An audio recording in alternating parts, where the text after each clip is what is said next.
Assalamualaikum warahmatullahi wabarakatuh. Perkenalkan, nama saya Khalifatul Rasida dari Prodi D3 Keperawatan NIM 20144010005.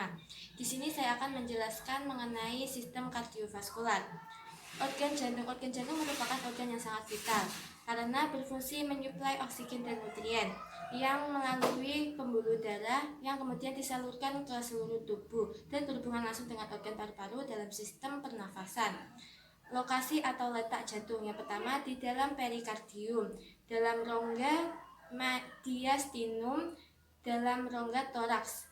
Yang kedua yaitu tepat di belakang tulang dada atau sternum. Yang ketiga yaitu kurang lebih 2/3 bagian kiri dari garis tengah.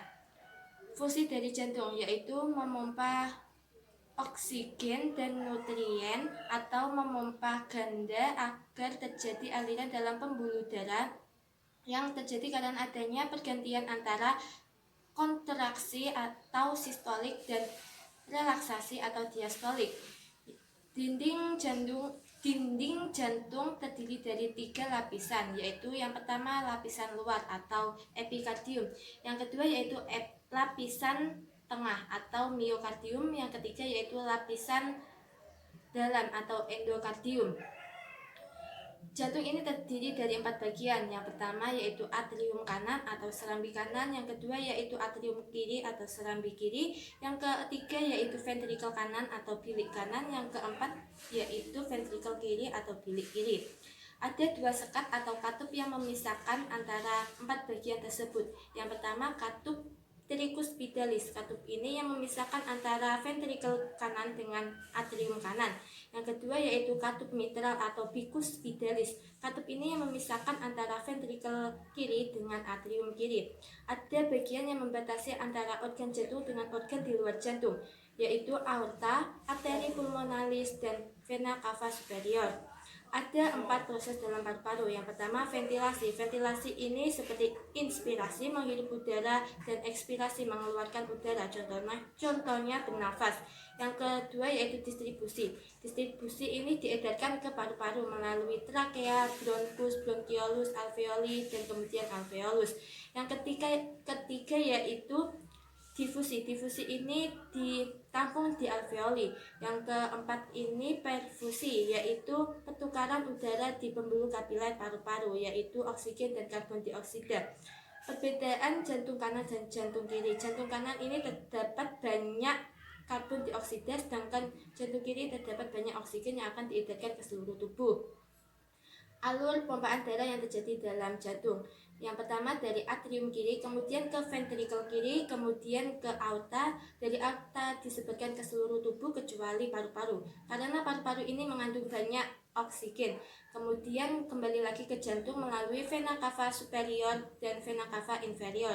Kemudian ke atrium kanan, kemudian ke ventrikel kanan, kemudian ke arteri pulmonalis, dan kemudian ke paru-paru, kemudian kembali lagi ke jantung melalui vena pulmonalis. Ada 2 peredaran darah dalam manusia, yaitu peredaran darah besar dan peredaran darah kecil. Peredaran darah besar yaitu darah mengalir dari jantung ventrikel kiri, kemudian menuju ke seluruh tubuh, kemudian kembali lagi ke jantung melalui atrium kanan. Peredaran darah kecil yaitu darah mengalir dari jantung ventrikel kanan, kemudian ke paru-paru, dan kemudian kembali lagi ke jantung melalui atrium kiri. Ada beberapa fungsi dari bagian-bagian jantung. Yang pertama yaitu atrium kanan. Atrium kanan ini berfungsi untuk menampung darah yang rendah oksigen yang diterima dari seluruh tubuh. Yang kedua yaitu atrium kiri, yaitu menerima darah yang kaya oksigen dari paru-paru melalui 4 vena pulmonalis. Yang ketiga yaitu ventrikel kanan, menerima darah dari atrium kanan dan dipompakan ke paru-paru melalui arteri pulmonalis. Yang keempat yaitu ventrikel kiri, yaitu menerima darah dari atrium kiri kemudian dipompakan ke seluruh tubuh melalui aorta. Aorta yaitu arteri besar yang mengalirkan darah yang kaya oksigen dari ventrikel kiri ke seluruh tubuh.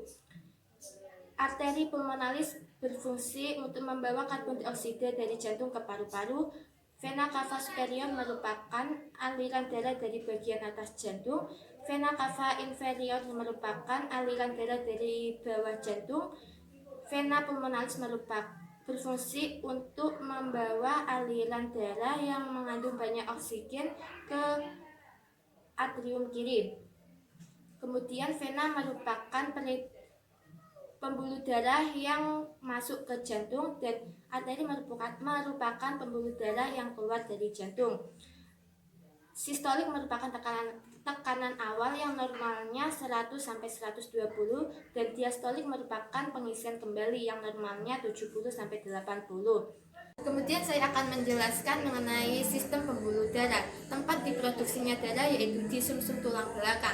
Darah memiliki beberapa fungsi, diantaranya satu, sebagai media transportasi yang merupakan produk sampah hasil metabolisme hormon dan antibodi. Yang kedua yaitu sebagai pengatur suhu. Yang ketiga yaitu sebagai pemeliharaan keseimbangan cairan asam dan basa.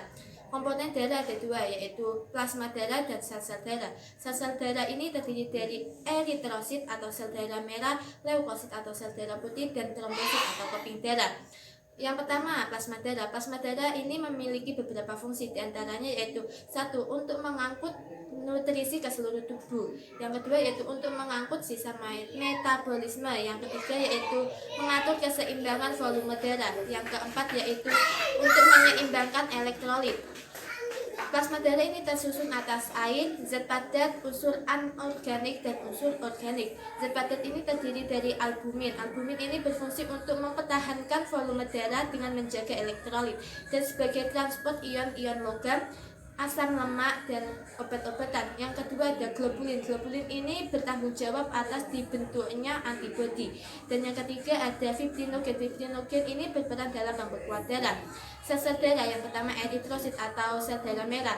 Ini memiliki bentuk cakram bikonkav yang memiliki peran atau fungsi yaitu sebagai transport oksigen antara paru-paru dan jaringan karena ada hemoglobin atau Hb, dan fungsi lainnya yaitu untuk mengangkut oksigen dari paru-paru ke seluruh jaringan tubuh dan bertanggung jawab atas untuk mengangkut karbon dioksida dari jaringan dan membawanya kembali ke paru-paru. Kemudian yang kedua ada leukosit atau sel darah putih.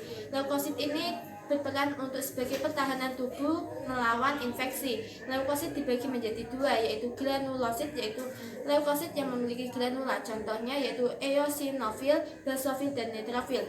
Yang kedua yaitu agranulosit, yaitu leukosit yang tidak bergranula. Contohnya yaitu limfosit dan monosit.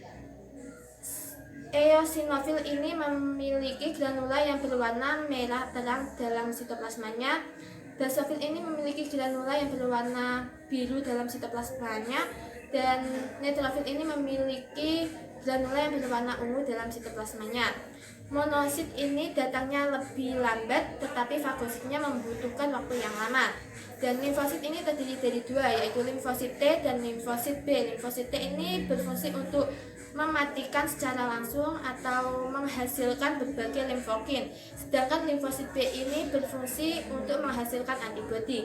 Yang eosinofil dan basofil ini berfungsi untuk sebagai tempat penyimpanan material biologis yang kuat, misalnya yaitu serotonin, heparin, dan histamin. Kemudian ada trombosit atau keping darah yang berfungsi untuk mengontrol pendarahan proses pembekuan darah. Dan kemudian yang ketiga yaitu saya akan menjelaskan mengenai materi sistem perkemian. Sistem urinaria merupakan sistem organ yang berfungsi untuk memproduksi, menyimpan, dan menyalurkan urin. Sistem urinaria dalam tubuh manusia ini terdiri dari 2 ginjal, 2 ureter, kandung kemih, 2 otot, sphincter, dan uretra. Yang pertama ginjal. Ginjal merupakan organ ekskresi dalam vertebrata yang memiliki bentuk seperti kaca, yang dalam sistem urinaria ginjal memiliki fungsi untuk menyaring kotoran yang terutama yaitu urea dalam darah, kemudian dikeluarkan bersama dengan air dalam bentuk urin. Ginjal memiliki fungsi yang lain, diantaranya yaitu untuk mengeluarkan zat zat toksis atau racun, kemudian untuk keseimbangan cairan, keseimbangan asam dan basa, dan mengeluarkan sisa metabolisme. Yang kedua yaitu ureter. Ureter merupakan bagian dari sistem urinaria yang memiliki bentuk seperti saluran pipa atau tabung, yang memiliki fungsi atau peran sebagai untuk menyalurkan urin dari ginjal ke kandung kemih atau vesika urinaria. Yang ketiga ada vesika urinaria atau kandung kemih yang memiliki bentuk kantong yang dibentuk oleh jaringan ikat dan otot polos yang memiliki peran atau fungsi yaitu sebagai tempat penyimpanan urin. Yang keempat ada uretra. Uretra ini merupakan saluran sempit yang berpangkal pada kandung kemih yang memiliki fungsi untuk menyalurkan air kemih keluar. Dan uretra ini merupakan penghubung antara kandung kemih dengan lingkungan di luar tubuh yang merupakan zat pembuang. Contohnya yaitu sebagai sistem kemih atau ekskresi dan sistem seksual. Pada pria, uretra ini sebagai sistem reproduksi karena sebagai saluran pengeluaran air mani. Terima kasih. Wassalamualaikum warahmatullahi wabarakatuh.